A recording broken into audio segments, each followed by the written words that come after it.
एक आंदोलन खड़ा करने के लिए हाथों और पांव की जरूरत नहीं होती है, दिल और दिमाग की जरूरत होती है।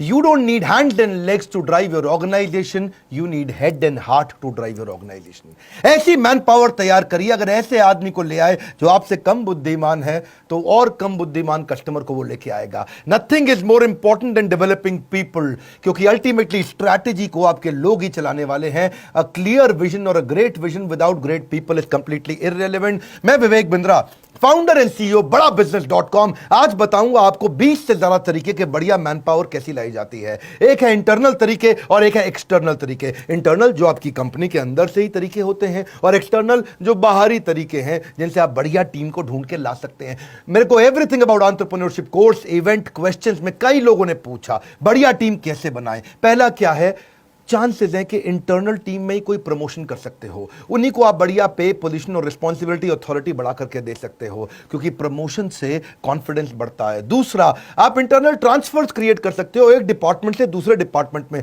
कभी कभी जिस आदमी से आप काम करा रहे हो उस डिपार्टमेंट में, क्योंकि वो उसके लिए कॉम्पिटेंट नहीं था, वो इसके लिए ज्यादा अच्छा कर सकता था। आप रिटायर्ड एम्प्लॉयज भी लेकर के आ सकते हो जो चले गए थे, या दूसरी कंपनी के कॉम्पिटिटर के रिटायर्ड एम्प्लॉयज को ढूंढ सकते हो, या अपनी कंपनी के रिटायर्ड, मारुति ऐसा बहुत करती है। उनको लगता है जिसने हमारी कंपनी में 30 साल काम कर लिया, अब अगर उसे कोई और लेके चला गया ना तो हमारे राज जाके खोल देगा वहां, इसलिए अपने रिटायर्ड एम्प्लॉयज को वो ले आते हैं वापस जाकर के। See, you need to have collaborative hiring process. Steve Jobs कहते थे कोलैबोरेटिव मतलब मिली जुली अंदर पूरी टीम के साथ में। एक और तरीका क्या है, अपग्रेड कर दें, कुछ लोगों को अपग्रेड कर दें, उसकी डेजिग्नेशन ना बढ़ाएं लेकिन उसकी रिस्पॉन्सिबिलिटी बढ़ा दें और उसका थोड़ा तनख्वाह भी बढ़ा दें, अथॉरिटी बढ़ाए बिना। देखिए, recruitment should be viewed as the most important, as important as sales, highly critical। आपके लिए सेल्स इंपॉर्टेंट है, उतना ही इंपॉर्टेंट है बढ़िया मैन पावर लेकर के आना। जितना पैसा इंपॉर्टेंट है उतना ही मैन पावर, क्योंकि acquiring the right talent is the most important key for growth. Hiring was, hiring is and hiring will be the most important part. मेरी अपनी ऑर्गेनाइजेशन में अच्छी लीडरशिप बनाने के लिए मैंने बहुत काम किया है। आज मैं अपने ऑफिस नहीं जाता, इसलिए नहीं कि कोरोना क्राइसिस है या लॉकडाउन है। पिछले 1 साल से मैं मुश्किल से अपने ऑफिस 6 बार गया हूंगा, क्योंकि बढ़िया टीम तैयार करी है। और मेरा 5वां पॉइंट है, train your man power. Training पे एक थोड़ा किस्सा सुनाता हूं गौतम भाई अडानी का। गौतम भाई अडानी गुजराती सब जानते हैं। एक बार उसकी कंपनी में हेजिंग की गलती हो जाने के कारण, टाइमली ना करने से 50 करोड़ का नुकसान कर दिया एक सीनियर एम्प्लॉय ने। सीईओ बहुत नाराज हो गया था, इसने 50 करोड़ का नुकसान कर दिया। वो उसको निकालने की तैयारी कर चुका था। बात गौतम भाई अडानी पे पहुंची तो उन्होंने इसको बुलाया, पूछा क्या हुआ। बोला सर बहुत बड़ी गलती हो गई, आगे से कभी नहीं होगा, समझ में आ गया मुझसे गलती हो गई। गौतम भाई अडानी ने अपने सीईओ को बोला इसको नहीं निकालना। सीईओ हैरान, सर 50 करोड़ का नुकसान किया इसने, कैसे नहीं निकालना। अडानी बोले अब तुम इसको निकालोगे, कहीं ना कहीं तो ये ज्वाइन करेगा। गलती इसको समझ में आ गई, ये सीख चुका है, मेरी गलती का फायदा कोई और कैसे उठा ले। It was not a business loss, it was his training cost.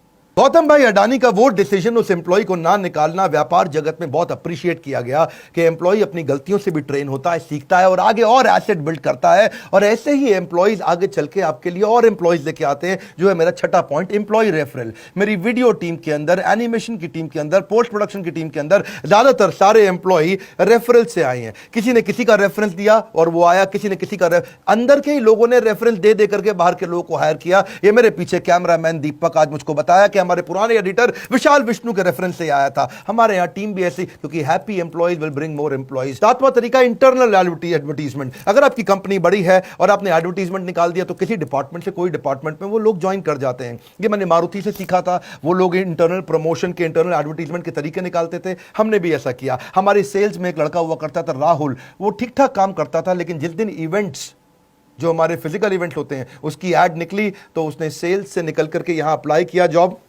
Inter department. और वैसे ही इंटरव्यू हुआ जैसे फ्रेश हायरिंग का इंटरव्यू होता है, उसको सिलेक्ट कर लिया गया। जब से वो इवेंट्स में आया बहुत अच्छा काम करने लगा। Smartest business decisions you can make is to hire qualified people. बढ़िया आदमी को लेके आना आपके बिजनेस का सबसे अच्छा डिसीजन होता है। याद रखिए, सस्ता आदमी बाद में ज्यादा महंगा पड़ता है, वो कॉस्टली पड़ता है, डिसरप्टिव पड़ता है और टाइम बहुत वेस्ट कर जाता है। इसीलिए ये सबसे महंगी गलती होती है, गलत आदमी को लाना। रिक्रूटमेंट मुश्किल है, मैं मानता हूं, ये इतनी मुश्किल है कि जैसे खेत के अंदर सुई ढूंढना। खेत में सुई कैसे ढूंढोगे, क्योंकि ये है इतना इंपॉर्टेंट काम। प्रीवियस एप्लीकेंट पे भी फोकस करो। कई बार पहले इंटरव्यू देके लोग जा चुके थे और उनका रिज्यूमे अभी तक पड़ा हुआ है, आपने जवाब नहीं लिया या उस समय डिसीजन नहीं लिया, उस समय वो आदमी काम नहीं आता। तो पुराने लोगों पे ध्यान दें। और अगर आपकी बड़ी ऑर्गेनाइजेशन है और आपकी ऑर्गेनाइजेशन में किसी एम्प्लॉय का देहांत हो गया है, तो उसकी पत्नी, उसका बच्चा या उसके पिता को भी आप नौकरी का अवसर दे सकते हो, क्योंकि आप जब फाइनेंशियली इन्वेस्ट करते हो ना लोगों के अंदर, तो वो आपकी कंपनी में इमोशनल इन्वेस्टमेंट करना शुरू कर देते हैं, याद रखिएगा। एंड ऑल्सो ये भी है कि किसी गलत आदमी को, don't hire people who are coming for salary, hire people who are coming for the love of the job. ऐसे लोग जो काम को प्रेम करते हो। फिर आप कुछ ट्रेनीज भी लेके आ सकते हो, मैनेजमेंट ट्रेनी, उनको ही एब्जॉर्ब कर लो, क्योंकि मैनेजमेंट ट्रेनी भी क्या है, अगर आपने the competition to hire will going to increase. आने वाले समय में कंपनीज एक्स्ट्रा फैसिलिटी देंगी अच्छे लोगों को हायर करने के लिए। आपको क्या समझना है, अगर आपको अच्छा आदमी मिल जाता है तो उसको ले लो, उसके लिए जगह बन जाएगी। बढ़िया मैन पावर जो बहुत इंटेलिजेंट इंटेलेक्चुअल है, उसको ले लो। See the way you treat your employees is the way they will treat your customers. क्योंकि अगर आपने ऐसा आदमी ले लिया जिसको बहुत माइक्रो मैनेज करना पड़ रहा है, बहुत टाइटली मैनेज करना पड़ रहा है, बार बार उसको कहना पड़ रहा है ठीक से करे, ठीक से करे, ठीक से कर, इसका मतलब आपने हायरिंग के समय में गलती कर दी थी। एनीवेज, ये इंटरनल तरीके थे। अब एक्सटर्नल तरीके क्या है, बाहर से कैसे लाएं? सबसे आसान तरीका, मैनेजमेंट कंसल्टेंट या एम्प्लॉयमेंट एजेंसी से बात कर लो। वो लोग आपसे क्या है 8% लेते हैं उसकी तनख्वाह का, 12% भी लेते हैं और कहीं 15% भी लेते हैं, डिपेंडिंग ऑन आपको कैसा एजेंसी मिलता है और कितनी मुश्किल मैन पावर ढूंढनी पड़ जाती है। या पब्लिक एडवर्टीजमेंट, जिसके बारे में जानते हैं, इसकी कहीं लोकल एरिया के अंदर सस्ती एडवर्टीजमेंट भी होती है जहां से काम चल जाता है। शुरू में जब मैंने अपना काम शुरू किया था तो भी पब्लिक एडवर्टीजमेंट के थ्रू ही मैं लोग लेके आया था। अखबार में छोटी ऐड डाल दी थी, दिन भर में 100 लोग इंटरव्यू देने आ जाते थे, काम के लोग मिल जाते थे। या फिर कैंपस इंटरव्यू करो, कॉलेजेस में जाओ, बी ग्रेड कॉलेज में जाओ, वहां से आप बी ग्रेड कॉलेज का ए ग्रेड आदमी उठा के ले आओ, सस्ता पड़ता है आपको। ए ग्रेड कॉलेज से बी ग्रेड आदमी लेना भी महंगा पड़ता है, यानी कि आईएम में जाओगे वहां पे ए ग्रेड कॉलेज तो है लेकिन उनका बी ग्रेड आदमी भी बहुत महंगा पड़ेगा। आप किसी बी ग्रेड कॉलेज में जाओ, उनका ए ग्रेड आदमी लेके आओ, आपको सस्ता मिल जाएगा। ढूंढिए इस तरह से। आप कैरेक्टर को हायर करो, स्किल उसको अपने आप ट्रेन कर दोगे। एटीट्यूड को हायर करो, एक्सपीरियंस आप उसको अपने आप दे दोगे। बढ़िया आदमी मिल जाए तो उसको ले लो। प्रोफेशनल एसोसिएशन में जाओ, बहुत सारी इंडियन मेडिकल एसोसिएशन भी हायरिंग कराने में मदद करती है, इंस्टीट्यूट ऑफ इंजीनियर्स भी है और कई ऐसी प्रोफेशनल एसोसिएशंस हैं जहां पे कहीं ना कहीं उनके पास रेज्यूमेज रहते हैं। हेड हंटिंग बड़ा अच्छा तरीका है, पांचवा तरीका, यानी कि अपने कंपटीशन को देखो। अगर कोई बड़ा कॉम्पिटिटर है आपका तो वहां की हेड हंटिंग करा लो, पोचिंग करा लो। आपको समझ में आया कि मुझे फलाना कंपनी फ्लिपकार्ट का प्रोडक्ट हेड चाहिए, तो आप अपने एचआर हेड को समझा दो कि ढूंढ ढांड के इसके रिज्यूमे लिंक्डइन से वहां पहुंच और केवल उसको फोन कर, मुझको वही आदमी चाहिए। देखिए एक बात समझिए, बढ़िया तनख्वाह बढ़िया आदमी के लिए देनी पड़ जाती है आपको अगर आपको हेड हंटिंग करानी है। I don't pay good wages because I have lot of money.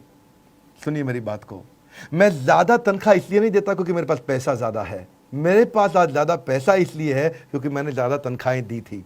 इसका अर्थ क्या हुआ, अच्छे आदमी को अच्छी तनख्वाह दोगे, वो आपको कमा करके देगा। ऐसा नहीं है कि आपके पास पैसा ज्यादा इसलिए ज्यादा तनख्वाह देते हो। देखिए अगर आप मूंगफली खिलाओगे तो बंदर अपने आप आ जाएंगे। रिक्रूटमेंट एक मार्केटिंग है, ये एक तरीका है। जैसे सेल्स एक मार्केटिंग होती है, ऐसे ही हायरिंग भी एक मार्केटिंग होती है। आपको अपनी कंपनी की तारीफ करनी पड़ती है, समझाना पड़ता है कितनी जबरदस्त ऑर्गेनाइजेशन है। अगर आप एचआर में हैं और आप मार्केटिंग की तरह नहीं सोचते हैं, सेल्स की तरह नहीं सोचते हैं, तो आप गलत प्रोफेशन के अंदर चले गए हैं। लेबर यूनियन भी वैसे छठा तरीका है जहां से आप हायरिंग कर सकते हो। नेपोटिज्म आजकल बहुत चलता है, अपने ही परिवार से लेकर के आओ। जैसे वो यादव परिवार है हमारे यूपी में, वहाँ सबके सब लोग इलेक्शन लड़ते हैं, वहाँ सबके सब आते हैं क्योंकि पूरा परिवार उनका फैल गया है। ऐसे ही फैमिली रन बिजनेस के अंदर भी होता है कि आप अपने ही परिवार में से कोई काम का आदमी ढूंढ करके उसको आगे बढ़ाते हो। Casual caller walk in outside the office advertisement से भी चलता है। जैसे अपने ऑफिस के जस्ट बाहर कुछ एडवर्टीजमेंट पोस्टर वगैरह लगा दिए। कुछ कॉल सेंटर्स में मैं देखता हूं अपने ऑफिस के बाहर बड़ा बोर्ड हमेशा लगा रहता है, यानी कि हर दिन कोई ना कोई कैजुअल कॉलर या वॉक इन आता रहता है, अपना सीवी देता रहता है और इंटरव्यू चलता ही रहता है। सोशल मीडिया और ई रिक्रूटमेंट पे कई बार मैंने देखा कुछ ऑर्गेनाइजेशन ध्यान नहीं देती हैं। अपने वेबसाइट पे करियर का क्लियर ऑप्शन दीजिए और सोशल मीडिया में बार बार बताइए, उससे आपको ई स्क्रीनिंग और ई रिक्रूटमेंट अच्छा तरीका है। फिर एक तरीका क्या है, एक्विजिशन एंड मर्जर। कोई अगर आपको ऐसी कंपनी दिख रही है जो कंटेंट बढ़िया बनाती है और आपको वहां के कुछ कंटेंट डेवलपर चाहिए, उसकी जगह कंपनी के मालिक से बात करिए, तेरी कंपनी में कितने आदमी हैं? बोले मेरी कंपनी में 25 आदमी हैं, मुझे सारे 25 आदमी दे दे, अपनी कंपनी बेच दे, मैं इनसे सबसे काम करा लूंगा। तो 25 के 25 आदमी पूरे इंटेलिजेंट, पूरे ट्रेंड आपको मिल गए।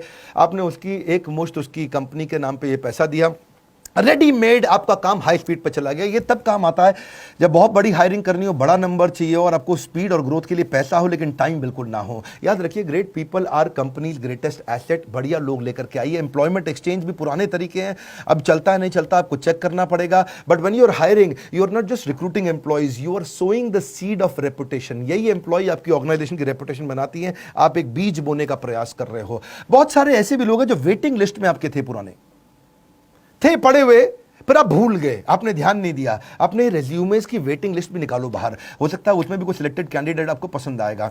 मैंने इंटरनल की बात भी करी, एक्सटर्नल की बात भी करी। एक में 10 बताए, एक में 12 बताए। फायदे नुकसान समझ लीजिए। देखिए, इंटरनल मेथड में क्या है, आप अगर अपनी कंपनी के अंदर से लेते हो तो लोग बहुत मोटिवेटेड रहते हैं, उनकी लॉयल्टी और बढ़ जाती है। अरे लाला जी हम लोग को प्रमोट कर रहे हैं, ये नहीं कि बाहर से लेकर आ रहे। अच्छा लगता है उनको। ये थोड़ा क्विक भी है और कॉस्ट इफेक्टिव भी है, महंगा नहीं पड़ता है, सिंपल प्रोसेस है, रिलायबल है। लेकिन इंटरनल में नुकसान भी है छोटा सा, आप बढ़िया फ्रेश टैलेंट नहीं ला पाते।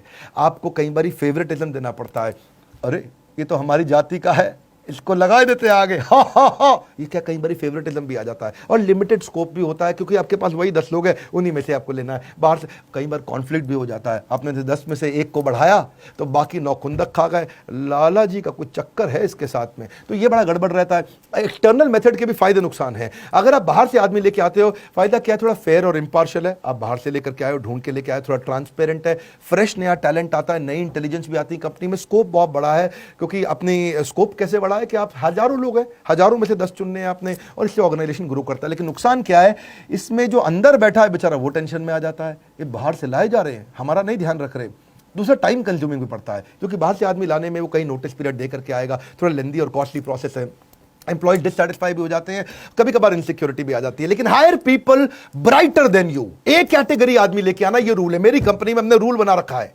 अपने एचआर को मैंने बोला हुआ है, आज मेरी फैमिली लगभग 1,500 से 2,000 एम्प्लॉइज और हमारे चैनल की हो गई है। और हेड ऑफिस के अंदर भी, दिल्ली के अंदर भी 400 आदमी बैठते हैं। रूल क्या है, एक कैटेगरी एम्प्लॉय चाहिए, एक कैटेगरी एम्प्लॉय चाहिए। दिमाग में घुसा दिया है। अपने से ज्यादा बुद्धिमान आदमी लेकर के आओ और उसके रास्ते से बाहर हो जाओ, उसके बाद वो काम करके दिखाएगा। Satisfied employees will get more customers will mean more profitability. वैसे मैंने आजकल यूट्यूब पे ही काफी बिजनेस कंटेंट फ्री में देना शुरू किया है। अच्छा लगता है तो मुझको जरूर बताइएगा। एवरीथिंग अबाउट एंटरप्रेन्योरशिप में हमने एचआर से संबंधित सारे टॉपिक्स कवर किए हैं। एम्प्लॉय को रिटेन कैसे किया जाता है, सक्सेशन प्लानिंग, अगला टीम कैसे डेवलप करें, इसको लीडरशिप इन पाइपलाइन बोलते हैं। हाई परफॉर्मेंस कल्चर कैसे आता है, रिक्रूटमेंट, हायर करने का प्रोसेस क्या है, मैनेजरियल एफिशिएंसी, कम आदमी से ज्यादा काम कैसे कराएं, कॉम्पेंसेशन एंड बेनिफिट, तनख्वाह के स्ट्रक्चर कैसे होते हैं, training and development, on boarding का प्रोसेस क्या रहेगा, रिवॉर्ड्स कैसे दिए जाते हैं, ईसॉप एम्प्लॉय को शेयर होल्डर अगर बनाना हो 1% 2% कैसे बनाते हैं, जॉब डिस्क्रिप्शन ईए का, पीए का, डिपार्टमेंट हेड्स का कैसे बनाते हैं, रिव्यू कैसे करें,